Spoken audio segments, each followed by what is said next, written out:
Концертот на познатата српска музичка ѕвезда Желјко Самарџич беше еден од настаните кои го одбележаа вториот ден на Штипска пастрамалијада 2015. Самарџич од возилото со кое пристигна до сцената веднаш излезе на сцена, го развиори македонското знаме и започна да пее пред штипската публика, која беше собрана во голем број на локацијата кај Штипското дуиле. Неколку минути пред Желјко Самарџич да излезе на сцена, заврши концертот на македонската поп дива Калиопи, која цели 2 часа пееше пред присутните. Концертот воопшто не и представувал замор, бидејќи на синокешниот настап во Штип, како и на сите нејзини настапи, Калиопи истакна дека ги полнела нејзините енергетски батерии, посебно кога публиката пее во еден глас со неа. Калиопи ја пробала штипската пастрамајлија и рече дека има незаборавен вкус. Некој ќе рече колку тоа се потрошив горе, ама не е точно. Дефинитивно е тоа полнеш, голем полнеш.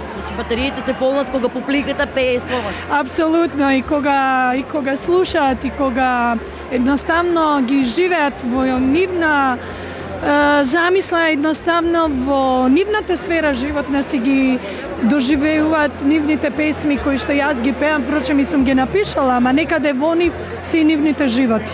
Прво нешто што пробав и прво нешто што посакав денеска за време на ручекот беше да вкусам пастрамајлија. Ова е традиција која што трае и мора да трае, затоа што самите гледате, народот живее, градот живее и не само Штипјани, туку ова е место каде што се собираме сите ние од цела Македонија и пошироко. Традиционалната штипска манифестација Пастрамалијада 2015 завршува вечерва со концертот на познатата балканска музичка ѕвезда Светлана Цеца Ражњатовиќ, која на сцената пред публиката која се очекува во најголем број досега од цел Јужен Балкан, според програмата ќе настапи со почеток во 23 часот. Пред настапот на Цеца Ражњатовиќ ќе се представат неколку македонски музички имиња. Така некако бомбастично е осмислена целата програма за недела 20, бидејќи започнува со нашите македонски ѕвезди од Грант.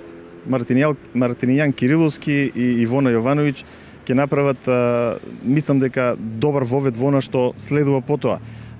Ферусе веднаш после нив и влегувањето на Цеца е кулминација која што мислам дека овој простор не знам како ќе го издржи.